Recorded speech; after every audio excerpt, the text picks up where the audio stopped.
দর্শক সালাম আলাইকুম। আমন্ত্রণ জানাচ্ছি ইস্পাহানি মির্জাপুর চা মুক্তবাকে। সাথে আছি আমি মাহমুদুর রহমান মান্নাম। রাত পোহালেই ঈদ উল আজহা, শুরুতেই ঈদের শুভেচ্ছা, ঈদ মোবারক। আজকে আলোচনার বিষয় নির্ধারণ করেছি ঈদ যাত্রা, ভোগান্তি এবং নিরাপত্তা। আলোচনার জন্য স্টুডিওতে উপস্থিত আছেন পুষ্টিবিজ্ঞানী ও জনস্বাস্থ্য গবেষক ডাক্তার মোহাম্মদ মনিরুল ইসলাম, আর অনলাইনে আমাদের সঙ্গে আছেন আলোচনার জন্য সাবেক অতিরিক্ত সচিব মাহবুব কবির মিলন। একটু বলে নিই, আসসালামু আলাইকুম। 2017 সাল থেকে নিরাপদ খাদ্য কর্তৃপক্ষের কাজ করবার সময় জনাব মিলন খাদ্যে মাত্রাতিরিক্ত বিষাক্ত ফরমালিন ব্যবহারের বিরুদ্ধে বেশ কিছু পদক্ষেপ নিয়েছিলেন, যা সে সময় প্রশংসা কুড়িয়েছে। যাদের মনে আছে তারা তখন তাকে শুনেছেন। জনাব মিলন, মাহবুব কবির মিলন, আমি আপনার কাছে যাই।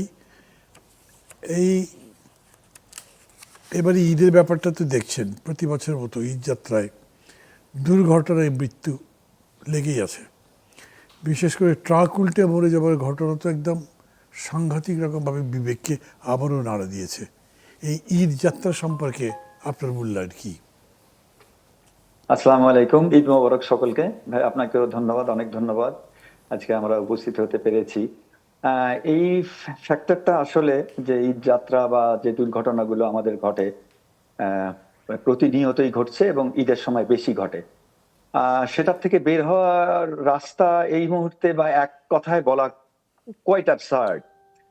সমস্যা হচ্ছে যে যত লোক, আমাদের যে জনসংখ্যার বিস্ফোরণ বা আমাদের যে, আমি তো বলি যে 16-17 কোটি নয়, যদি আমরা ঠিকভাবে জরিপ করি তাহলে এটা মিনিমাম 20 কোটি হবে বাংলাদেশে, যদি প্রতিটা বাড়ি বাড়ি যে করা হয়। তো এটাও করা উচিত, কারণ বিভিন্ন প্ল্যান প্রোগ্রামে আমাদের সঠিক জনসংখ্যার জরিপটা করা উচিত। তাহলে 20 কোটি মানুষের মধ্যে যে মুভমেন্টটা ঈদের সময়, বিশেষ করে দুই ঈদে আসে, এই মুভমেন্টের যে থ্রাস্টটা ক্রিয়েট হয়, একসঙ্গে যে কোটি কোটি লোক স্থান ত্যাগ করে, আমাদের যানবাহনের অপ্রতুলতা আছেই, বাস বলেন, পরিবহন সেক্টরটা, রেল, কোনো কিছুই এই এই ওভারলোডটা কোনোভাবেই নিতে পারবে না। আমি জানি না আগামী কত যুগ লাগবে এই একটা ব্যালেন্স করতে, আমাদের জনসংখ্যার যে মুভমেন্টটা এবং তার সঙ্গে পরিবহনের যে সরবরাহ বা পরিবহনের সুযোগটা দেওয়া সরকারের পক্ষেও সম্ভব নয়, বেসরকারি ভাবেও সম্ভব নয়। এত লোক যে মুভ করে, রেলেও কিন্তু দেখবেন যে দুর্ঘটনা ঘটছে। সবাই দেখবেন যে ঈদের এক সপ্তাহ ধরে আগে থেকেই শুরু হয়ে যাবে ছাদের উপরে ভ্রমণ বা ছাদের উপরে যাওয়া, বাড়ি যেতেই হবে। আমরা গ্রাম পাগল, আমরা বাড়িতে আমাদের বাবা মা রাখি, পরিবার পরিজন রাখি, কাজে কোনো লজিক অ্যান্ড লজ কখনো আপনি আর অ্যাডাপ্ট করতে পারবেন না। এই ঘরমুখো যাত্রীদের দুই ঈদের আগে তাদেরকে বুঝানো বা বুঝিয়ে আপনি যে কনভার্ট করবেন, আমি যে বিকল্প ব্যবস্থা করব, ভাই ট্রেনে তোমরা ছাদে উঠি। হ্যালো হ্যালো আচ্ছা, বোধ হয় ওনার ইন্টারনেটে ডিস্টারবেন্স হয়েছে। ওনার কাছে আমরা আসবো আবার পরে। আমি ডাক্তার মোহাম্মদ মনিরুল ইসলাম আপনার কাছে আসছি। ধন্যবাদ আপনাকে। উপর থেকে তো দেখেছেন যে কোনো কোনো মহাসড়কে দীর্ঘ যানজট দেখা গেছে। ঢাকা টাঙ্গাইল মহাসড়কে 50 কিলোমিটার দীর্ঘ জ্যামের কথা শোনা গেছে। 3 ঘন্টার পথ থেকে 16 থেকে 18 ঘন্টা সময়ও লেগেছে। তারপরে সরকারি বিবেচনায় ঈদ যাত্রা স্বস্তির, মন্ত্রী বলেছেন। না, অ্যাকচুয়ালি ধন্যবাদ মনে ভাই। অ্যাকচুয়ালি এটাকে স্বস্তিদায়ক বলা যাবে না, কারণ প্রতিবারই আমরা দেখছি যে বড় বড় উৎসব, বিশেষ করে দুই ঈদে আমাদের কিন্তু এই সমস্ত সমস্যাগুলো খুব তীব্র আকার ধারণ করে। তবে আমি খুব সিম্পল ভাষায় বলবো যে আমি অন্যান্য দেশে দেখেছি যখন এই বড় বড় উৎসবে কিন্তু মানুষের আসলে স্রোতটা একটু গ্রামের দিকে বা আত্মীয় স্বজনের দিকে ধাবিত হয়। তা আমাদের দেশে আমি মনে করি মূল সমস্যা, লোক যাবেই, এটা আটকানো যাবে না।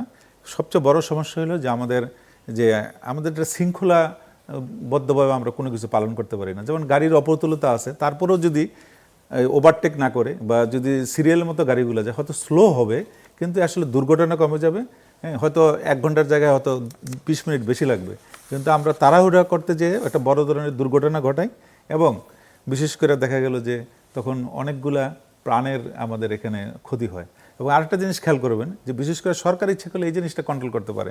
আমাদের যখনই এই ঈদযাত্রা শুরু হয় তখন যে মানে লক্কর বক্কর গাড়িগুলো বা যেগুলো আগে পুরাতন হয়ে গেছে, এই ইঞ্জিন আসলে নষ্ট, হ্যাঁ, এইগুলোকে কোনো রকমে জোড়াতালি দিয়ে এগুলো কিন্তু মাঠে নামানো হয়, বা ট্রেনের ক্ষেত্রেও কিন্তু একই অবস্থা।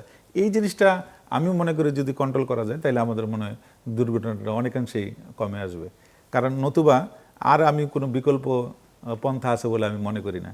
এবং মানুষকেও সচেতন হতে হবে। মানুষ কিন্তু আসলে খুব পাগলের মতো ছুটে, দেখা গেল যে ওরাও কিন্তু আসলে যদি জানে কিন্তু মানে না। আসলে কিন্তু একটা জিনিস কি, আপনি জানলে হবে না, আপনাকে মানতে হবে।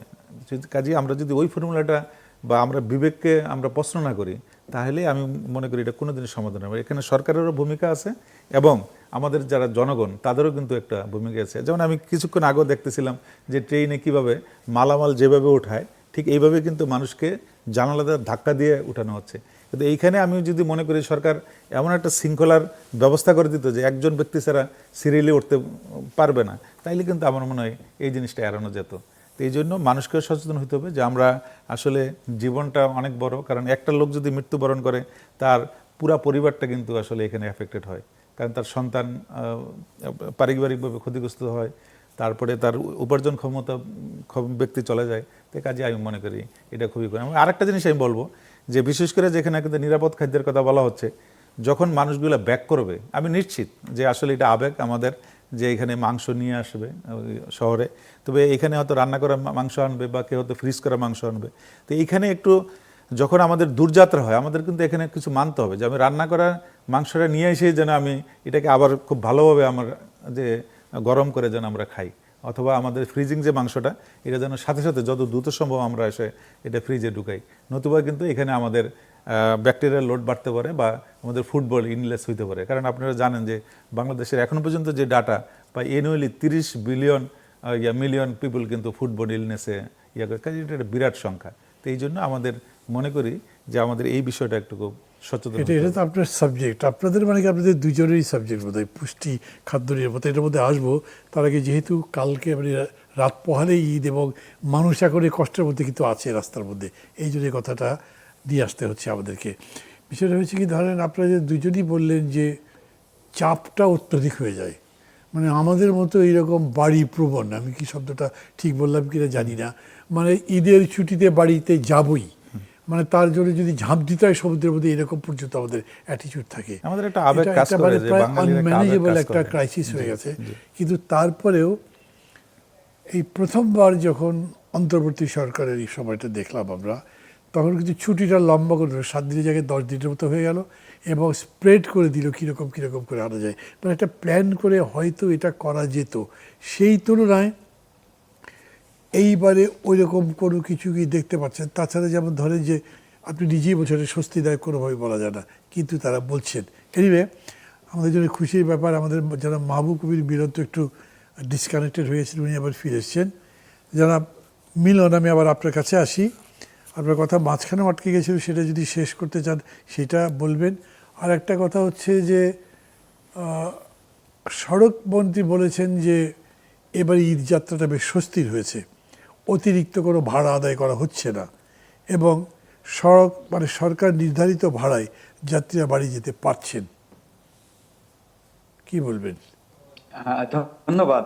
আমাদের সরকার ব্যবস্থাপনা বা সব সরকারের সময় তো আমরা দেখি যে সরকারের রিপ্রেজেন্টেটিভ যিনি আছেন বা প্রতিনিধিত্ব করেন বা মুখপাত্র যিনি তারা যা বলেন সেটা যদি সত্যি হয় তাহলে তো আলহামদুলিল্লাহ, আনন্দের বিষয়।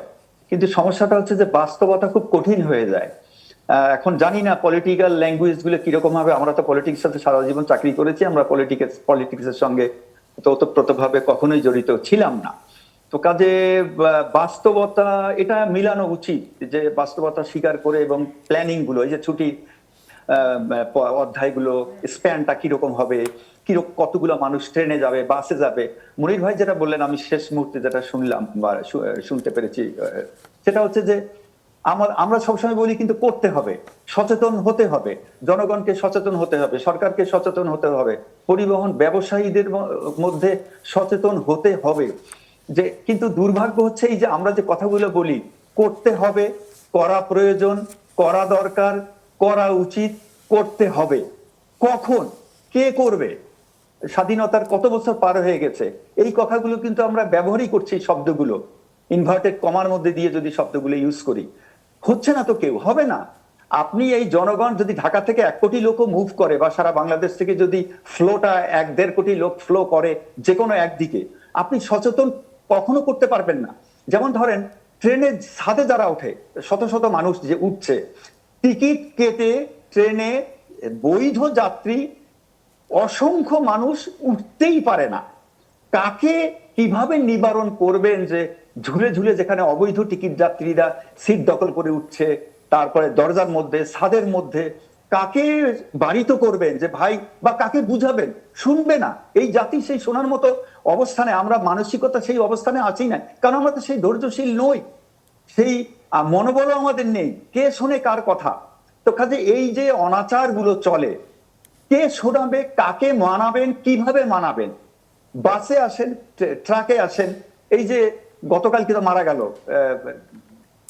ট্রাকের মধ্যে। হ্যাঁ, না এটা তো 8 দিনের তো দুর্ঘটনা আছেই, দুর্ভাগ্যজনক। ট্রাক উল্টে যেটা মারা গেছে 18 ট্রাক জন। উল্টে যেটা মারা গেল 18 টাঙ্গাইলে, জন। তো কত 1500 না 1700 টাকা বাঁচাবার জন্য তারা, গরিব মানুষ, স্বাভাবিক শ্রমিক, এখান থেকে যাচ্ছেন, তারা ট্রাকের উঠে বসছেন এই ঝড় বৃষ্টির মধ্যে।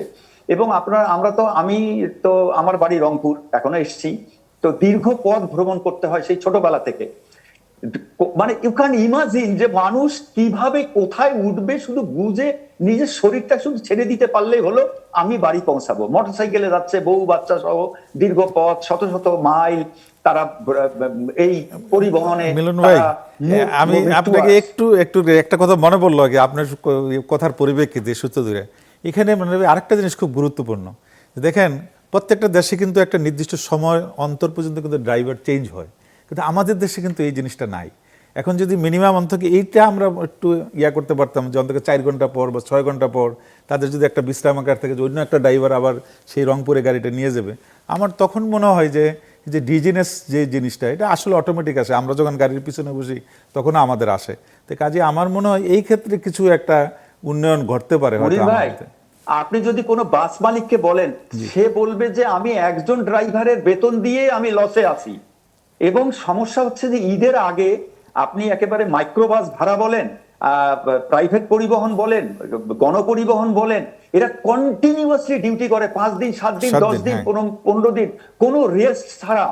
এবং ভয়াবহ ব্যাপার এটা যে তাদের, মাহবুব ভাই, এখানে তো মনে সরকার একটু ভূমিকা নিতে পারে, যে এখানে যদি একটা প্রণোদনা দেয়, অন্তত মাত্র তো 7 দিন বা 5 দিনের ব্যাপার, ওইখানে তো সরকার একটা সামান্য টাকা অন্তত ড্রাইভার যে ওই পেটা করতে পারে। আমি যদি মনে করি যেটা আগে যদি আমরা দীর্ঘমেয়াদে চিন্তা করি, সরকারের জন্য মনির ভাই হবে না, না না না, সেটা না হতে পারে, কিন্তু আমার মনে হয় এটা করা যেতে পারে।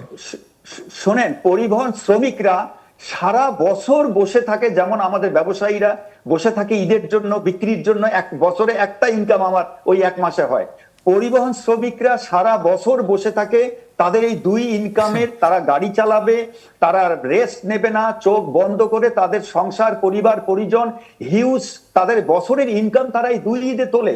আপনি কাউকে এটা বুঝাতে পারবেন না। শ্রমিকদের সঙ্গে কথা শুনবেন, দেখবেন তাদের পক্ষে যথেষ্ট লজিক তারা দিচ্ছেন।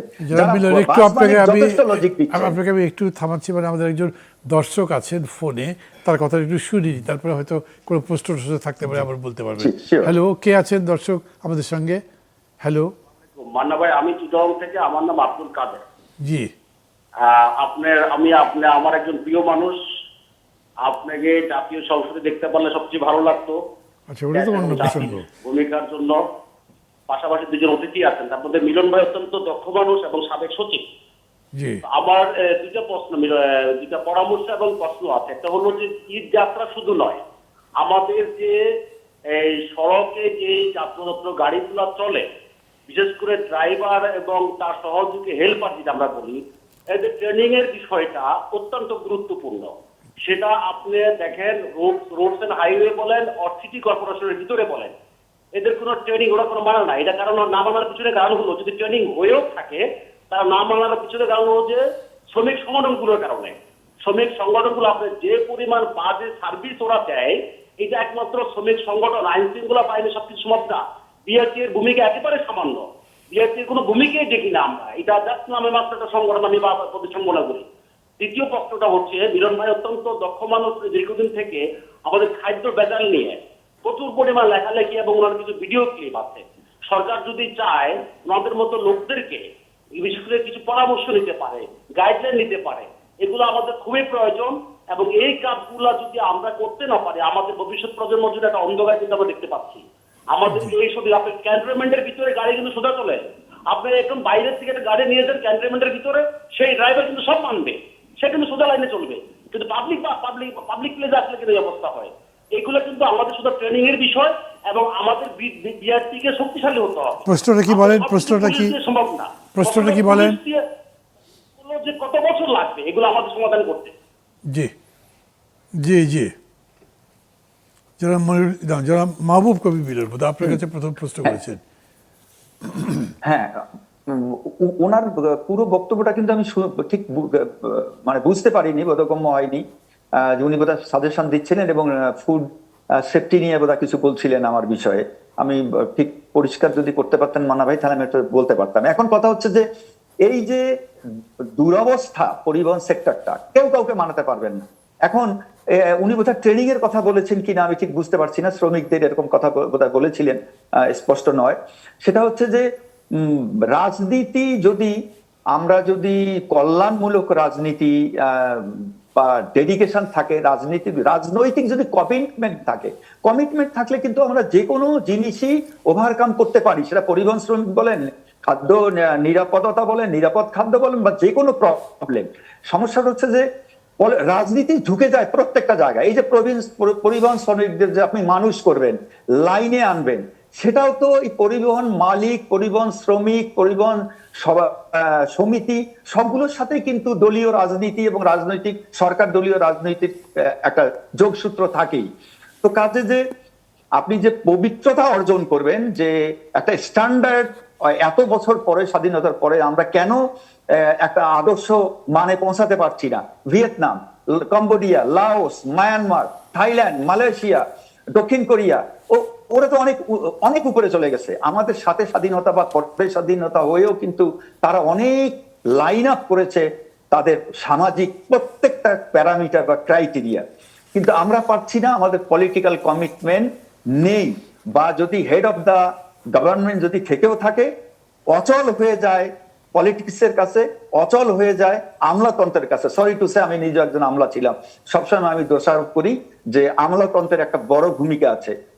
আমলাতন্ত্র মিনস আমি নট অনলি অ্যাডমিন ক্যাডার বলি, আমি সব ক্যাডারের কর্মকর্তাদেরকে একত্রিত, কারণ তারাই দেশের সবকিছু তুলে ধরে, সরকারের পলিসি বাস্তবায়ন করেন, পলিসি মেক করেন। তো কাজে তারা যদি ব্যর্থ হন, যেমন তাদের উপরেই দেশ সুন্দরভাবে চালাবার একটা বড় ভূমিকা, বড় একটা অ্যাচিভমেন্টের বিষয় আছে, তারা যদি ফেল করেন তাহলে তাদেরকে দায়টা কিন্তু বেশি নিতে হয়।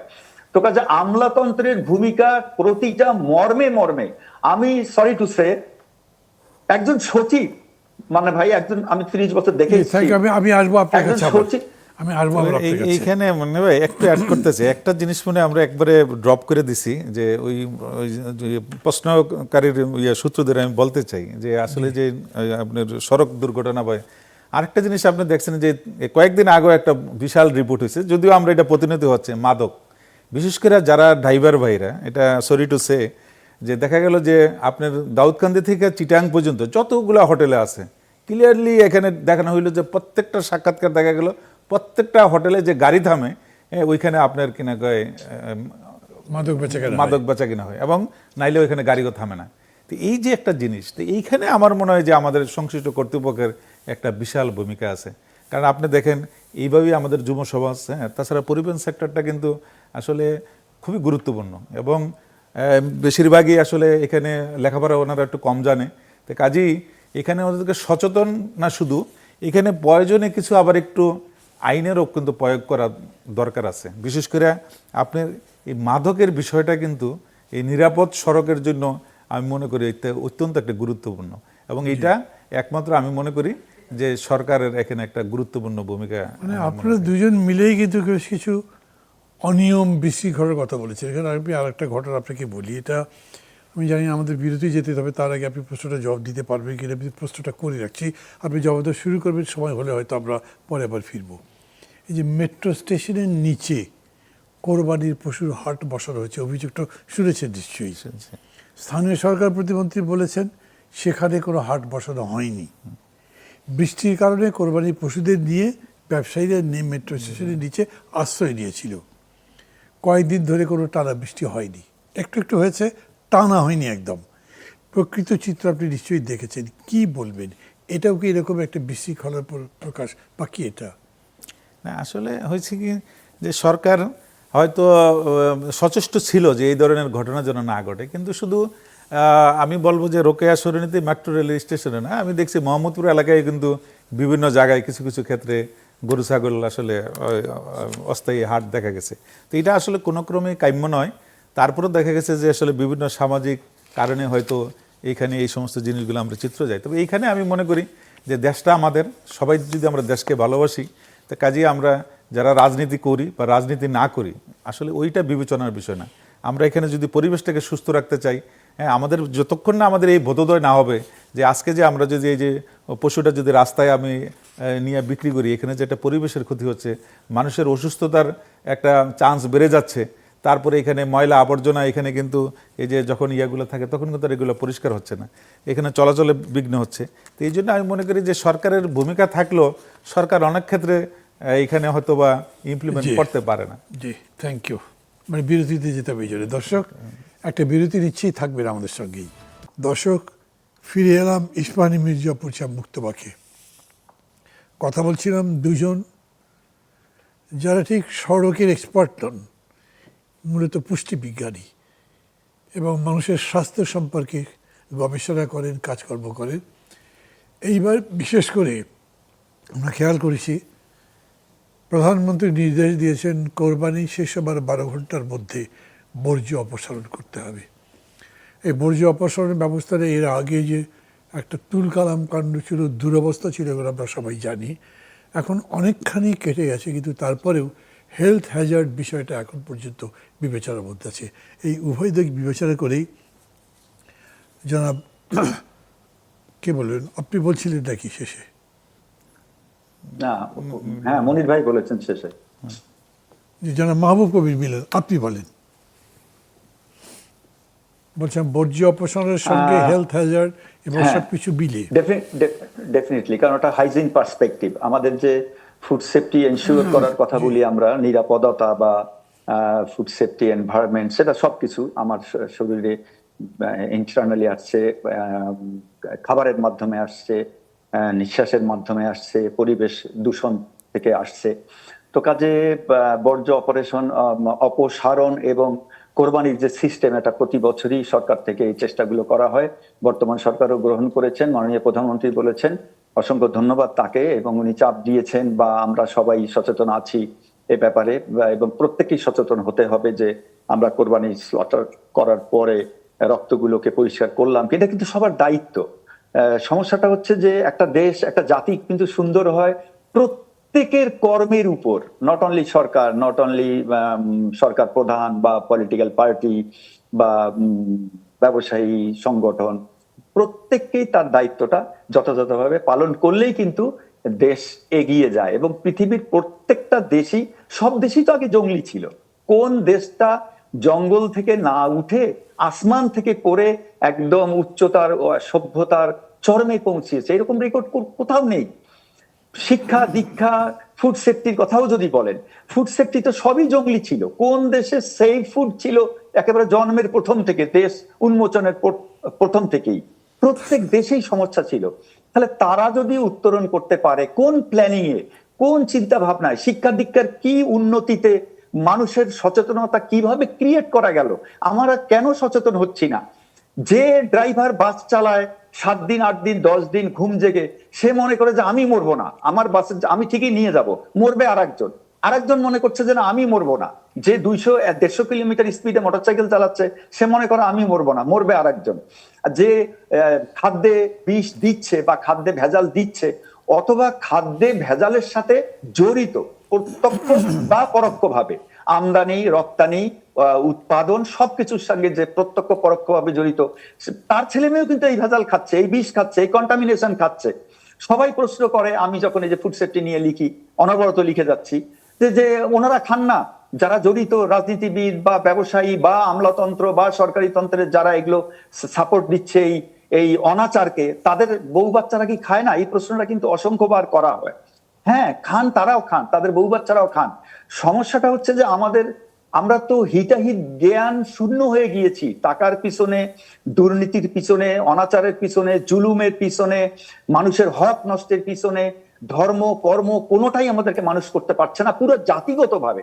20 কোটি মানুষের যদি একটা পুরো একটা বড় পার্সেন্টেজ 98% দুর্নীতিবাজ বলি, আমি যেটা সবসময় বলি, এই জাতির 100% মিথ্যাবাদী, 98%, 99.99% দুর্নীতিবাজ, খাদ্যে ভেজালকারী 100% খাদ্যে ভেজাল করি। তাহলে এই জাতিকে তুলবেন কি করে?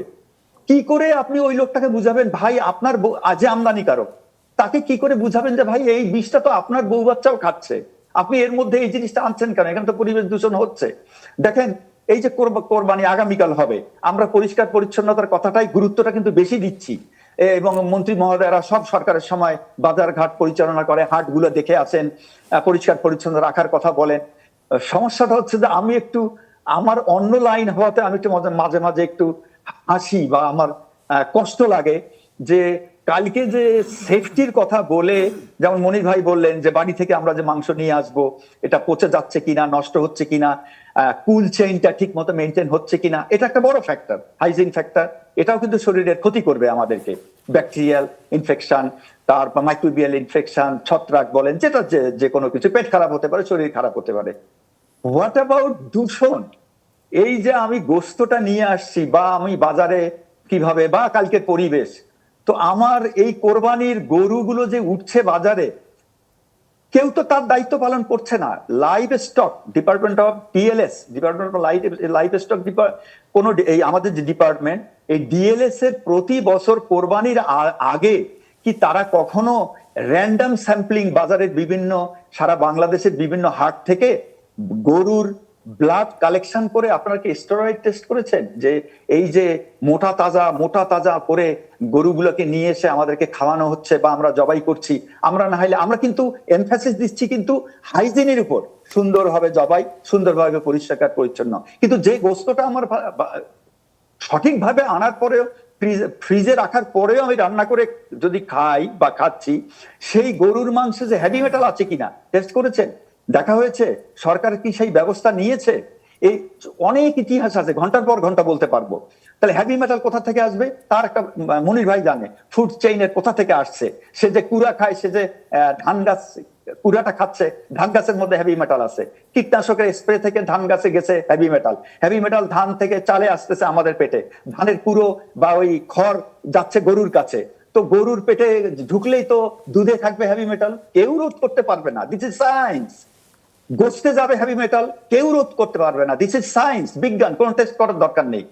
তো তারপরে স্টেরয়েড, মোটা তাজাকরণ, খাদ্যের মধ্যে স্টেরয়েড যাচ্ছে, গরুর মধ্যে, যদিও ডিএলএস অস্বীকার করে যে স্টেরয়েডের ব্যবহার অনেক কমে গেছে। টেস্ট করে বলবেন কমে গেছে কিনা। সারা বাংলাদেশ থেকে 100টা স্যাম্পল নেবেন, 100টা হাট থেকে, মোটা গরু, বড় গরুর দেখে সেই ব্লাড কালেকশন করে স্টেরয়েড টেস্ট করেন। এই দেশে স্টেরয়েড হয় না, স্টেরয়েড টেস্ট শুধুমাত্র ডিজি ড্রাগের একটা ল্যাব আছে যেটা ঔষধ থেকে স্টেরয়েড টেস্ট করে, ওনারা এই বাইরের আইটেম টেস্ট করেন না। তাহলে আপনাকে এটা বিদেশে পাঠাতে হবে স্টেরয়েড টেস্ট করার জন্য। তারপরে না বলবেন যে না আমাদের দেশ থেকে স্টেরয়েডের ভূমিকা চলে গেছে, আমাদের দেশে এই মাংসের মধ্যে কোনো দূষণ নেই। তা হেভি মেটাল টেস্ট করেছেন মাংস? হেভি মেটাল গুলো যে খাচ্ছি গরুর সাথে, তো ফুড চেইনের প্রত্যেকটাতে আছে হেভি মেটাল, প্রত্যেকটাতে। আমার ফসল প্রত্যেকটা ফসলে, মনির ভাই মনির ভাই কি বিএআরসি তে ছিলেন, উনি তো জানেন যে কোথা থেকে ফুড চেইনের কোথা থেকে কি হচ্ছে। প্রত্যেকটা ফসলে কীটনাশক রেসিডিউ আমরা খাচ্ছি, আমাদের ঘরে আসছে। সকালে কীটনাশক স্প্রে করে বিকালে বাজারে তোলা হচ্ছে ফসল, শাক সবজি সব। সন্ধ্যায় আমাদের ঘরে, রাতে আমাদের পেটে। পিএইচআই, প্রি হারভেস্ট ইন্টারভেল, কীটনাশক স্প্রে করে ফসল বাজারে তোলা যাবে না, ওটা 3 দিন থাকে, 7 দিন থাকে, 10 দিন থাকে, কীটনাশকের উপর ভেরি করে। পিএইচআই মানে এমআরএলটা থাকে, মানে কীটনাশক রেসিডিউ থেকে যাবে। আমরা কোথাও কি মেনটেন করা হয়? ডিএই, ডিপার্টমেন্ট অফ এগ্রিকালচার এক্সটেনশন, তারা কি তাদের ভূমিকা পালন করেছেন যে যাতে রেসিডিউ না আসে? কীটনাশকে যে হেভি মেটাল থাকে প্রত্যেকটা স্প্রে করাতে, আমরা টেস্ট করেছি, অসংখ্য টেস্ট বাংলাদেশে আছে, প্রত্যেকটা ফসলে কীটনাশক রেসিডিউ আছে এবং হেভি মেটাল আছে।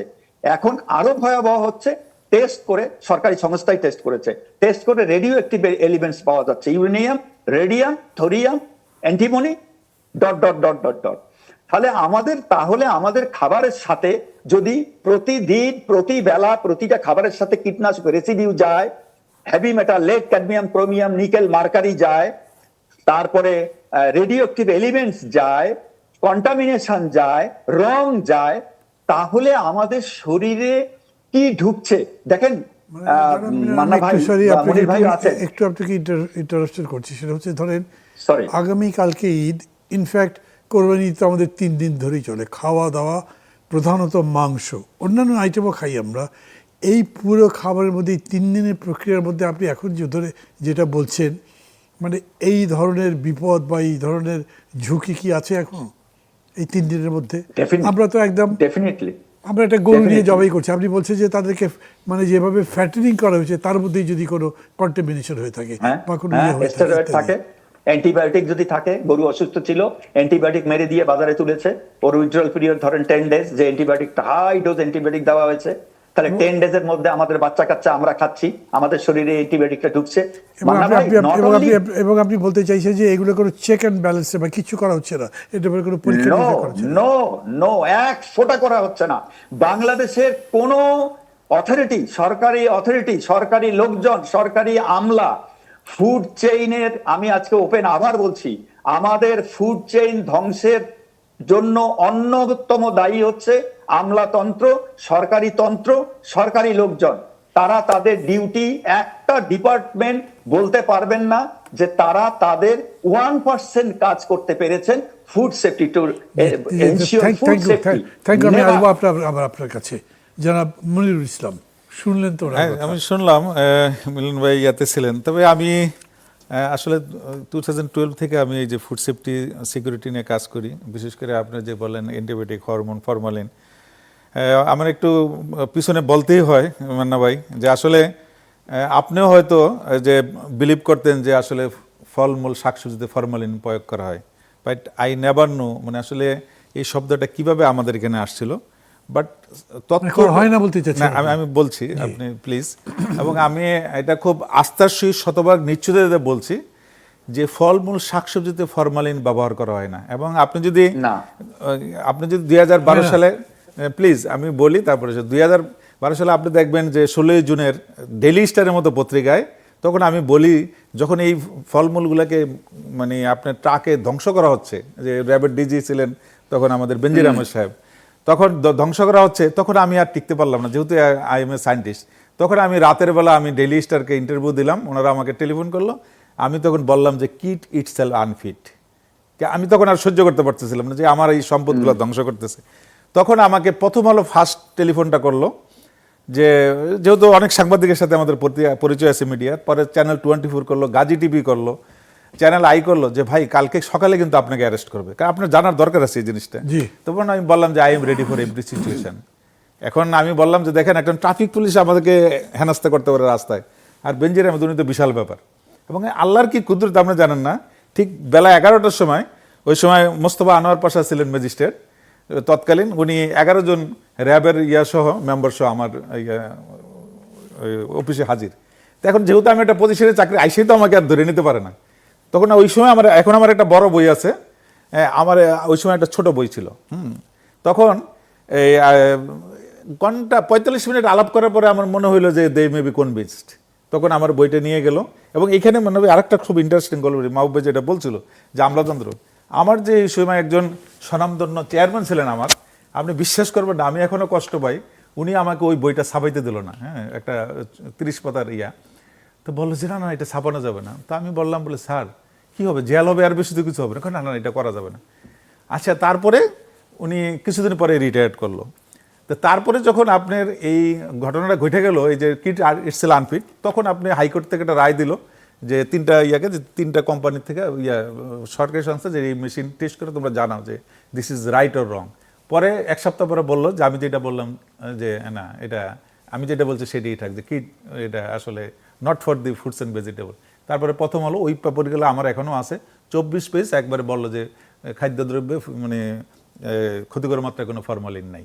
তো এইখানে যে আসলে কিছু কিছু মিথ আছে, হ্যাঁ, তো আসলে ইটস এ প্রবলেম। এই জন্য আমি অনেক সময় বলি আর কি যে আমরা ওই যে গেটিসবার্গ অ্যাড্রেসের স্পিচ আছে না, by the formalin, by the people, for the people, to the people, of the people, government of the people. তা আমি অনেক সময় ট্রেনিং ক্লাসে বলি আর কি যে by the formalin, to the formalin, of the formalin, sometimes government of the formalin. আসলে এই শব্দটা আমরা বলে যাই, কারণ যে ফলমূল শাকসবজি হলো ফাইবার ফাইবার ফাইবার, এখানে হ্যাঁ কাজ আমি বলতেছি না, উনি এটাই বলবে। তখন এই 99% লোক ছিল।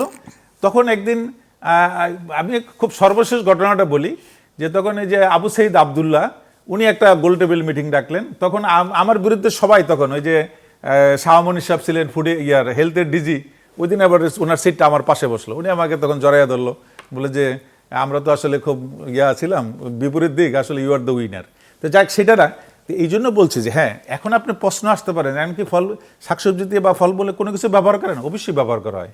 এখন এইখানেও একটু মিথ আছে, আমি একটু ডিফার করবো মিলন ভাইয়ের সাথে।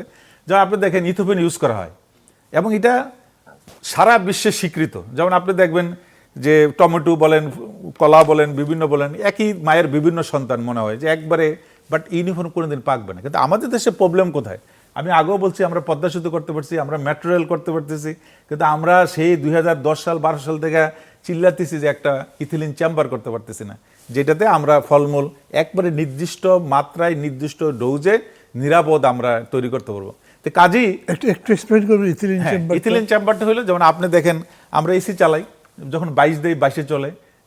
এখন হলো কি ইথোপেন যে গ্যাসটা, টুকুলোর ইথাইল ফসফোনিক অ্যাসিড বিভিন্ন নামে পাওয়া যায়, এটা জেনেরিক নাম হলো ওইটা। এইটা আপনার ফল পাকার আগে তখন এটা ন্যাচারালি এটাকে রিলিজ করে, তখন কিন্তু ফলটা পাকে। তখন এটা আর্টিফিশিয়ালি যখন আপনার কিনা ম্যাচুরিটির আগে একটু ধরেন 7 দিন আগে বা 5 দিন আগে স্প্রে করা হয়। যদিও আমাদের দেশে দেশে শুধু অধিক লাভের জন্য অনেক সময় 2 সপ্তাহ 3 সপ্তাহ আগে স্প্রে করা হয়। তো ইনম্যাচুরে মারাটা একবারে অনুচিত। যদি এটা 5 দিন 7 দিন আগে মারে তাহলে এটা কোনো অবশ্যই। কারণ আপনি একটা জিনিস মনে রাখতে হবে যে আমাদের এই ফলমূল শাকসবজি কিন্তু পেরিশেবল আইটেম। এখন আম যদি গাছের সবগুলো একসাথে পাকে তাহলে এটা কৃষকের লস, অর্থনৈতিক লস, অনেক ধরনের ব্যাপার আছে। তো এই জন্য যদি ইথিলিন চেম্বার দেওয়া হয় তাহলে আমাদের 2 ppm পর্যন্ত প্রত্যেকটা মানুষ তার বডি ওয়েটের জন্য গ্রহণ করতে পারে। তাইলে এটার কোনো মাত্রাতিরিক্ত কোনো ফলমূল শাকসবজি থাকবে না এবং এটা একবারে সিম্পলি সেফ। কারণ আপনি দেখবেন এই যে গোদাগাড়িতে টমেটো, এখন কি হয় যেহেতু আমাদের ইথিলিন চেম্বার নাই, তখন আপনি দেখবেন ট্রাকে অথবা জমির আইলে রাখা আছে, বললো যে আব্দুল সামাদ এক বালতি মেরে দাও। দেখবেন টমেটো কিনতে গেলে মানে ভাই দেখবেন যে কোনোটা বেশি লাল, কোনোটা কম লাল, কোনোটা এই জন্য আপনি দেখবেন যে এটা হয়তো ডিল মারলে আপনি হয়তো ব্যথা পাইতে পারেন, but it is simply safe. কারণ আপনি যে যত কিছুই বলো আপনি টেস্ট করে দেখেন এটা মুখে আসার আগে 2 ppm আন্ডার চলে আসে। এই জন্য আমি সবসময় একটা সংলাপ বলি যে টমেটো হেঁটে বসে জেগে ঘুমিয়ে খান, কারণ it can protect more then 70% colon cancer. এটা পরীক্ষিত এবং প্রতিষ্ঠিত। তো কাজেই এখানে আমি যে জিনিসটা বলতে চাই নিরাপদ খাদ্যের ব্যাপারে, দেখেন আমরা খালি শুধু এই যে শাকসবজি ফলমূলের উপর দোষে নো, কারণ আপনি এটাকে দেখেন এই ফলমূল শাকসবজিতে যতটা না ক্ষতি করতেছে আপনার যে প্রসেস ফুড, ডেইলি একটা প্রসেস ফুড আসতেছে, এই যে হিডেন রিস্ক কসমেটিক্স, আপনি দেখেন একটা ম্যাক লিপস্টিকের দাম $50 আর আমি এখানে 5 টাকা একটা লিপস্টিক পাচ্ছি। এই ব্লাডে আমার এই রংটা ডাইরেক্ট চলে যাচ্ছে। আপনি শ্যাম্পু 100% নকল, লিপস্টিক 100% নকল। আজকেও দেখেন যে ফারানা এত বড় বিশাল শোরুম, প্রত্যেকটা নকল আইটেম, সবগুলা কেরানীগঞ্জে তৈরি। তো আপনি খাবার থেকে বেশি কিন্তু এটা হিডেন রিস্ক আরও কতগুলো আছে, যে আপনার প্লাস্টিক, আপনি যে প্লাস্টিক সামগ্রী ইউজ করতেছেন। তারপরে আপনি দেখেন এই যে অটো ইজি বাইক, এই যে ব্যাটারি, এটা নতুন আমদানি। দেখেন আমরা জেনে শুনে বিষ নিয়ে আসছি, হাবা গোবা বুদ্ধিহীন ছেলে, কয়দিন পরে দেখবেন যে বন্ধাত্ম। এখনই প্রতি 10 জনের 1 জন বাচ্চা হয় না, আপনার চিকিৎসা করতে হয়। আর কিছুদিন পরে দেখবেন যে আমাদের জেনারেশন এমনি কমে গেছে। বলতে দেবেন খাবার না, এই জন্য আমি বলছি যে খাবারের সাথে অবশ্যই আপনার বিশেষ করে যে আমার প্রসেস ফুডগুলো আছে এখানে ফর্টিফাইড উইথ সুগার এবং সল্ট প্রত্যেকটা। আপনি আমেরিকান ডায়েটারি অ্যাসোসিয়েশনের লেটেস্ট রিপোর্ট দেখেন যে 40% লোক 50 বছর অতিক্রম করতে পারে না, কারণ আপনি sugar is not a food, this is the addiction. 1 trillion bacteria in here, some are good some are bad. আপনি যখন সুগার খাবেন তখন ওই খারাপ ব্যাকটেরিয়াগুলো তারা ফিস্ট, তারা মনে করে আমার, সে ডাইরেক্টলি খায়। কাজে আপনার সুগার হলো এডিকশন। আচ্ছা, আমি আপনার কাছে আসবো আবার, দেখি মিলন সাহেব কি বলতে চান। জি, যারা মাহবুব আহমেদ মিলন। সরি আমি একটু ইন্টারাপ্ট মাহবুব করছিলাম, কবির আমি মিলন। একটু সময় চাচ্ছি। হ্যাঁ, সেটা হচ্ছে যে একটু সময় দিকে খেয়াল রাখবেন, আমি সব ভিডিও হয়তো আর মিনিট 10 পেতে পারি। হ্যাঁ, তাই একটু বলার সুযোগ না পেলে তাহলে তো আমার না, বলেন, আমার হাতে যত সময় আছে তার মধ্যে। সেটা হচ্ছে যে মনির ভাই যেটা বললেন যে ফরমালিন, এটা উনি ঠিকই বলেছেন। ফরমালিনে যে আমাদের কাজগুলো ছিল সেটা অন্য পার্সপেক্টিভে আমরা করেছিলাম, অর্থাৎ ফরমালিন দেদারসে কমার্শিয়ালি আমদানি হতো এবং সব জায়গায় এগুলো বুঝুক আর না বুঝুক, ফরমালিন কিন্তু সেলুলোজ বন্ডেজে কাজ করে না। এখনো মানুষের মনে এটা ভুল ধারণা, তখনও ছিল, সরকারের ওই সিস্টেমে ছিল যে ফলমূলে দিলে বা শাকসবজিতে দিলে ফরমালিন কাজ করে। নেভার এভার ফরমালিন সেলুলোজ বন্ডেজে শাকসবজি ফলমূলে কাজ করে না, করে না, করে না। এই গেল একটা। ফরমালিন কাজ করে মাছে, প্রোটিন বন্ডেজে, মাছ, মাংস, দুধ। আপনি যদি মাছে প্রিজার্ভ করেন, ফরমালিন যদি দিয়ে রাখেন, মাছ বহুদিন থাকবে, মাংসে থাকবে, দুধে থাকবে। সেটাও কিন্তু আমাদের পেটে আসছে। আমরা ওই কারণে যেহেতু অ্যাভেলেবিলিটিটা আমরা বন্ধ করে দিয়েছিলাম, সরকারের সেই সময় যে কাজটা আমি যুক্ত ছিলাম, সেটা হচ্ছে যে দেদারসে আমদানি করতে পারবে না। ইন্ডাস্ট্রিয়ালি ফরমালিন আমদানি হয়, ইন্ডাস্ট্রি ব্যবহার করতে পারবে, মার্কেটে এই ফরমালিন যেতে পারবে না। কমার্শিয়াল ইম্পোর্ট সরকার আমদানি নীতির মাধ্যমে বন্ধ করে দিয়েছিল। এই একটা বড় কাজ হয়েছিল, যার ফলে তখন থেকে 2015 সাল থেকে ফরমালিন মার্কেটে আর অ্যাভেলেবেল না। আপনি তখন 70 টাকা লিটার বিক্রি হতো পথে ঘাটে মাঠে, এখন আপনি 1,500 টাকা দিলেও লিটার পাবেন না, ফরমালিন নেই। ইতিহাস করে দেওয়া হয়েছে। এইটা একটা চ্যাপ্টার, এই আমি কমপ্লিমেন্ট করলাম মনির ভাইয়ের সঙ্গে। আর একটা হচ্ছে ইথোফেন, যেটা কথা বললেন আমার সঙ্গে উনি, আমি সম্মানের সাথে বলছি, মনির ভাই ডিফার কোনটা করেছেন আমি বুঝতে পারিনি। ইথোফেন চ্যাপ্টার আলাদা, ক্যালসিয়াম কার্বাইড চ্যাপ্টার আলাদা। আমি কিন্তু ওটা ডিটেলস বলতে হবে, আমি শুধু একটু সাপ্লিমেন্ট করি জনগণের জন্য বলছি। সাধারণ দর্শকদের জন্য, শ্রোতাদের জন্য বেশি ডিফিকাল্ট করবে না। আপনি বলেন, আমি কোন ক্লিয়ার করি। কারণ ইথোপেন অবশ্যই ডিফারেন্ট, কারণ ইথোপেন আর carbide, that is the different. আমি কার্বাইড নিয়ে কথা বলতে চাই না, কারণ এটা সরকারিভাবে ব্যান। কাজে কার্বাইড সরকারিভাবে ব্যান, কাজে এটা ভুলে যান। বাট ইথোপেন এটা আপনার ধরেন 80টা নামে পাওয়া যায়। হ্যাঁ, আচ্ছা, উনি শেষ করুন, শেষ করুন। জি, আমি সাপ্লিমেন্ট করছি। ইথোফেন দিয়ে যদি পাকানো হয় তাহলে 24 ঘন্টা পর্যন্ত কার্যকর থাকে, 24 ঘন্টার পরে এটা ইনঅ্যাক্টিভ হয়ে যায়। তো কাজে ইথোফেন যদিও একটা রাসায়নিক, একটা গ্রোথ প্রমোটার, এটা অন্য কাজে ব্যবহারের জন্য আনা হয়েছে, আমরা সেটাকে পাকানোর কাজে ব্যবহার করি। তো এটা একটা অন্যায় বা অনিয়ম। হ্যাঁ, চেম্বার, ইথিলিন গ্যাস চেম্বার বা যেটা বিদেশে আছে পাকানোর জন্য, সেটা যেদিন করা হবে সেদিন এই অভিশাপটা দূর হয়ে যাবে। কিন্তু আমার কথা হচ্ছে যে প্রত্যেকটা কীটনাশকে, আমাদের নিম্নমানের আমদানি কীটনাশকে ভরা হচ্ছে heavy metal, radio active elements. এইটা যেখানে আপনি স্প্রে করবেন, সার, রাসায়নিক সার, হেভি মেটাল ভরা, রেডিও অ্যাক্টিভ এলিমেন্টস। তাহলে এগুলো যখন মাটিতে যাচ্ছে, মাটি, পানি, মাছ, মাংস, খাবার দাবার, ফসল সব ধ্বংস করে প্রাপ্ত হয়ে যাচ্ছে। এটা সায়েন্স। এখানে এখানে আমি অবশ্যই ডিফার করবো। শোনেন, হেভি মেটাল কিন্তু প্রকৃতিতে এটা কিন্তু কেউ মিশায় না, বুঝছেন, কারণ এটা হলো ন্যাচারাল। এখানে আমি শোনেন, আমি ওই দিন একটা হোটেল রিজেন্সিতে দিয়েছিলাম, প্লিজ শোনেন আমি বলি, না না না প্লিজ, ওটাই ভালো, না এটা সায়েন্স বুঝতে হবে। যেমন ফর্মটা আমি সময় দেব, শেষ করে সময় দেব। ইন্টারাপ্ট করি নাই। না না, আপনি 2 মিনিটে শেষ করেন, 2 মিনিট। হেভি মেটাল মিশায় না, 2 মিনিট। সারা পৃথিবীতে কীটনাশক হেভি মেটাল ফ্রি থাকতে হয়। একটা পৃথিবীর একটা দেশ দেখাতে পারবেন না যে দেশ কীটনাশকে হেভি মেটাল থাকা কীটনাশক অ্যাপ্রুভ করে তার দেশে ব্যবহারের জন্য। হেভি মেটাল ছাড়া ভালো কীটনাশক আছে, রেডিও অ্যাক্টিভ এলিমেন্ট ছাড়া ভালো কীটনাশক আছে। সমস্যাটা হচ্ছে যখন এই কথা বলতে যাই তখনই এটা তুলে ধরা হয় যে এটা তো মিশানো হয় না। আরে ভাই, মিশানো হয় না, তাহলে ভালো কীটনাশক আনেন না কেন? কেন সরকার এই জিএই এবং কৃষি মন্ত্রণালয়, আবার আটকে গেলাম?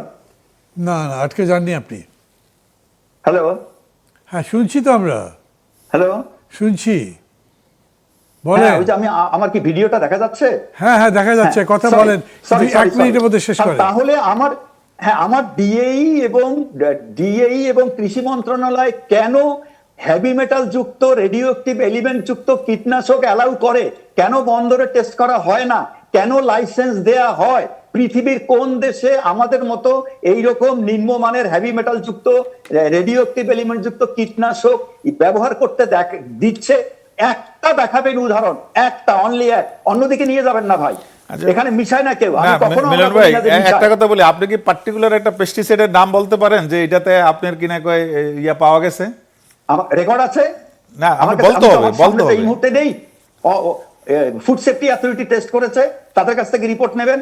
আমার কাছে টেস্ট করা আছে, ময়মনসিংহ কৃষি বিশ্ববিদ্যালয় টেস্ট করেছে। আচ্ছা, এই টেস্টের ব্যাপারে আমি সেটাই বলতেছিলাম।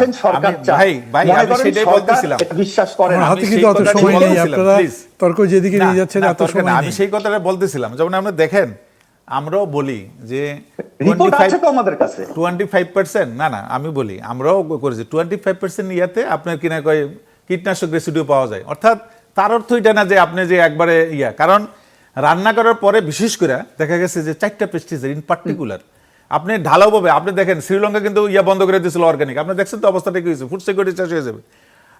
আমরা বিশ্বের চেয়ে খুবই কম পরিমাণ পেস্টিসাইড ইউজ করি। এখন প্রশ্নটা হইলো যে আপনাকে আইডেন্টিফাই করতে হবে, ঢালাওভাবে বললে হবে না। যেমন dimethoate carbon dioxide chlorpyrifos cypermethrin, dimethoate carbon dioxide chloro cypermethrin, এইটাতে দেখা গেছে যে যখন ইউজ করা হয় রান্না করার পরও কোনো ক্ষেত্রে আসলে থাকে, তবে বেশিরভাগ ক্ষেত্রেই থাকে না। তো এই জন্য আমরা বলছি যে এই যে 4টা পেস্টিসাইড বা আরো কিছু আছে, এইগুলোর ব্যাপারে আমাদের অল্টারনেটিভ চিন্তা করতে হবে, সচেতন করতে হবে। কিন্তু আমরা যদি ঢালাওভাবে বলে যে এইটা করা যাবে না, তাইলে কিন্তু এটা কোনোদিনই আপনি। আর আরেকটা হলো ইম্পর্টেন্ট এখানে মিলন ভাই, আমি বলি আমি চ্যালেঞ্জ করি, যতগুলা রিসার্চ দেখবেন বাংলাদেশের, আমি চ্যালেঞ্জ করি, আপনি ওই দিনে আমি তুলে ধরছি 1000 রিভিউ করে দেখেন, সবগুলা AAS অ্যাটমিক অ্যাবজর্পশন স্পটোমিটার, আপনি একটা মেশিনও নাই বাংলাদেশে। অনলি বিএলআর মাত্র আনছে, এটা এখনো চালু হয় নাই। আপনার ICP-MS, এটা হলো পিপিপি আর পিপিএম, রেজাল্টের ফার ডিফারেন্স। তো কাজী আসলে আমাদের তথ্য ওই মেশিন অনেকের কাছে আছে ভাই, কোথায় আছে? ওই মেশিন অনেকের কাছে আছে। নো ICP-MS কোথাও নাই। আপনি যদি একটা মেশিন দেখাতে পারেন তাহলে আমি আর এটা নিয়ে কথা বলবো না। ICP-MS ভেরি ডিফারেন্ট জিনিস। মানে এখন সঞ্চালক এত অসহায় যে তার এই ব্যাপারে কোনো ধারণা না, নেই। না এটা আপনার প্রবলেম। বিদেশে পাঠান, ICP-MS মেশিন ওকে বিদেশে পাঠান, তাহলে সব কীটনাশক নিয়ে বিদেশে পাঠান। বিদেশে পাঠানো, শুনেন আমি যখন আমার এখন এই যে তথ্যগুলো আছে ICP-MS অনেক রেজাল্ট ডিফারেন্স, অনেক রেজাল্ট ডিফারেন্স। টেস্ট করে আনে বলে, আর হেভি মেটাল বললে হবে না মান্নান ভাই, আমি মান্না ভাই, ক্রোমিয়াম এবং আর্সেনিক এটা কোন ফর্মে থাকে, দ্যাট ইজ ভেরি ইম্পর্টেন্ট, যেমন এস আপনি লেড আছেন কেন, যেমন এস এটা ফর্মটা কি হেভি মেটাল এটা আইডেন্টিফাই করতে পারে না, বুঝছেন, একমাত্র ICP-MS করতে পারে। যেমন chromium, this is the basic chromium, আপনার ক্রোমিয়াম না হলে আপনি বাঁচবেন না। কিন্তু আপনি শেষ করে দেন এখানেই, যেমন ইনঅর্গানিক এবং অর্গানিক, কারণ ম্যাক্সিমামটা হলো আপনি অর্গানিক ফর্ম। ইভেন আপনি যে ট্যানারিতে যে ক্রোমিয়ামটা ইউজ করে, this is also the basic. তো কাজে এখানে মানে সায়েন্স তথ্য উপাত্ত দিয়ে বলতে হবে। কারণ হ্যাঁ, আমরা সাধারণভাবে যেটা বলতেছি হেভি মেটাল, যেমন আমি একটা প্রশ্ন করি, খুব কথা মনে পড়ে, সময় নেই, আপনি শেষ করুন। আমি জাস্ট একটা প্রশ্ন মনে করে যে আমাদের যে আগের যে পররাষ্ট্রমন্ত্রী ছিল, মানে যেহেতু একটা কথা আসছে বুঝি, উনি তো একদিন কোনো একটা গোল টেবিল মিটিংয়ে উনি বলে ফেলাইলো, আরে ধুর মিয়া, হেভি মেটাল মিয়া সেই থেকে নদীর পানি খাইতে আসতেছে, আমাদের তো কিছু হয় না। আমি সেটা বলিনি, আপনি যদি ওইভাবেই ক্ষতি হইতো, ফর্ম ইম্পর্টেন্ট।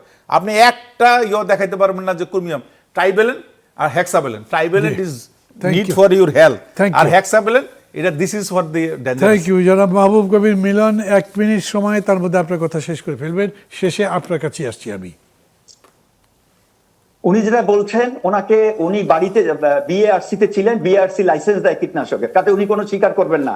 BARC সমস্ত রূপ, এটা ভুল ধারণা, এটা ভুল ধারণা। আমাকে বলতে দেন, এবার আমাকে বলতে দেন, আমি সব জানি, আমি সব বলতে পারি। BARC লাইসেন্স দেয়, এখন কথা হচ্ছে আমি DI লাইসেন্স দেন, না বার্ক লাইসেন্স দেয় না, বার্ক DI ঠিক আছে, তুমি কথা শেষ করো, BARC আমাদের শেষ করতে হবে। পিটাকের চেয়ারম্যান, কিন্তু সে লাইসেন্স দেয় না। একই কথাই হলো, উনি কি করেন, আমি 3টা মিটিং এ ছিলাম, পিটাক মিটিং এ, 3 মিটিং এ BARC চেয়ারম্যান এবং DI কি করেন আমার নিজের চোখে দেখা আছে। প্রত্যেকটা খাবারে হ্যাভি মেটাল আছে, প্রত্যেকটা খাবারে এই ভয়াবহতা আছে, প্রত্যেকটা ঘরে ঘরে ক্যান্সার, প্রত্যেকটা ঘরে ঘরে কিডনি ফেল, এবং এই কীটনাশক ক্রোমিয়াম, লেড, ক্যাডমিয়াম প্রত্যেকটা খাবারে, মুরগি, ডিম, আপনি টেস্ট করেন, কমিটি করে বাংলাদেশ থেকে 400-500 স্যাম্পল নিয়ে স্যাম্পল নিয়ে বিদেশে পাঠান, জি, বিদেশে thank you. পাঠিয়ে সরকারকে বলেন যে আমাদেরকে জানাতে জনাব কোন খাদ্যটা মাহবুব নিরাপদ। কবির মিলন, একটা আমি নিরাপদ আপনাকে খাদ্যের আর নাম সময় বলতে দিতে পারেন। পারছি না এখন। ধন্যবাদ ভাই, সরি। ধন্যবাদ। একটা জনাব নিরাপদ মাহবুব খাদ্যের কবির নাম বলতে মিলন বলেন এবং সরকারকে। জনাব মনিরুল ইসলাম, আপনাদের দুইজনকেই ধন্যবাদ দিচ্ছি। আলোচনাটা খুব জমে উঠেছিল, কিন্তু আলোচনা আমি আর কন্টিনিউ করতে পারছি না, যেহেতু আমাকে শেষে যেতে হচ্ছে। এই জন্য দর্শক মণ্ডলী, অনুষ্ঠান শেষ করব। রাত পোহালে ঈদ, আর আজকে আমরা ঈদ নিয়ে এবং আমাদের বিষয়টা তো বলেছিলাম ঈদ যাত্রা, ভোগান্তি ও খাদ্য নিরাপত্তা। কিন্তু এই দুজন যারা এসেছিলেন তারা খাদ্য নিরাপত্তা এবং পুষ্টির ব্যাপারে পণ্ডিত লোক। কথা বলতে বলতে তাদেরকে ওখানে চলে যেতেই হয়েছে। এবারে তো ঠিক যে আগামী কালকে থেকে শুরু করে 3 দিন ধরে যেরকম করে পশু কোরবানি হবে, তার হেলথ সাইডটা কি, তার সিকিউরিটি সাইডটা কি, এটা একটা ইম্পর্টেন্ট বিষয় বটেই। অতএব তারাও এটাকে যুক্তিসঙ্গতভাবে সেদিকে নিয়ে গেছেন। কিন্তু আমি আবার মনে করি এই উপস্থাপক এই ব্যাপারে তার জ্ঞান এত সীমিত যে এখানে কে যে কারেক্ট বলছেন, কে যে কী বলছেন, এর সম্পর্কে আমার নিজস্ব খুব কোনো ধারণা নাই। কিন্তু আমি এটা মনে করি বিষয়টা খুবই ইম্পর্ট্যান্ট। আমাদের জাতীয় স্বাস্থ্যের দিকে, আমাদের স্বাস্থ্য নিরাপত্তার দিকে বিবেচনা করে এই বিষয়গুলো সম্পর্কে আমাদের আরও ভালো ধারণা থাকা দরকার। যেমন আমি আপনাদের কাছে স্বীকার করছি, ফরমালিন যে কোনো ফলমূল খাদ্য এই ধরনের কিছু মানে লাইভ জিনিস ছাড়া এতে কাজ করে না, এই ধারণাটা আমার কাছে খুব স্পষ্ট ছিল না। এটা আজকে জানলাম। অথচ তখন দেখেন এই ফরমালিন নিয়ে কত হুলস্থুল হয়ে গেল। তো আমাদের তো জানারও দরকার আছে। আর টক শোগুলো মানে এরকম নয় যেখানে কেবল একটা উত্তেজনা তৈরি করে নিজেদের মধ্যে কথাবার্তা তর্কাতর্কি করে এটা একটা জমজমাট অনুষ্ঠান বানাবার চেষ্টা করি না। আমি চিন্তা করি যে আমরা একটা জমজমাট অনুষ্ঠানও করব, তার মধ্যে একটা জ্ঞানের চর্চা হবে, একটা ডিরেকশন সেট হবে, যাতে আমরা আমাদের দেশটাকে একটা কল্যাণের দিকে নিতে পারি, দেশবাসীকে একটা কল্যাণের দিকে নিতে পারি, মুক্তির দিকে দিতে পারি। তাদের শিক্ষা, স্বাস্থ্য, বাসস্থান, চিকিৎসা সব কিছুর প্রতি আমরা যাতে নিরাপত্তা বিধান করতে পারি। এই সমস্ত বিষয় বিবেচনা করেই আমি মনে করি আজকের দিন আপনারা মনে করবেন ঈদ নিশ্চয়ই আনন্দের, কিন্তু ঈদের মধ্যে ঝুঁকিও তো আছে। সেই ঝুঁকিগুলোর কথা তারা বলেছেন। এমনকি যে মাংস গ্রাম থেকে ক্যারি করে আনছেন তার মধ্যেও যে কত বিপদ হতে পারে সেটাও তারা বলেছেন। সব দিক বিবেচনা করেই আসুন আনন্দকে আনন্দের মতো করে উপভোগ করি এবং তার মধ্যে সতর্ক থাকি, সজাগ থাকি, সতর্ক থাকি। তা না হলে আমাদের জাতীয় নিরাপত্তা স্বাস্থ্যের দিক থেকে আরও বাড়তে পারে। যেরকম করে মোটা তাজাকরণের প্রক্রিয়া বেশ কিছুদিন চলেছে, আমরা বন্ধ করতে পেরেছি অনেকে, সেই জিনিস যেন বন্ধ করতে পারি। সবাই মিলে আগামী দিন ভালো মতো ঈদ পালন করি, আগামী দিন আমাদের দেশকে আরও ভালোভাবে গঠন করি। ভালো থাকবেন সবাই। খোদা হাফেজ।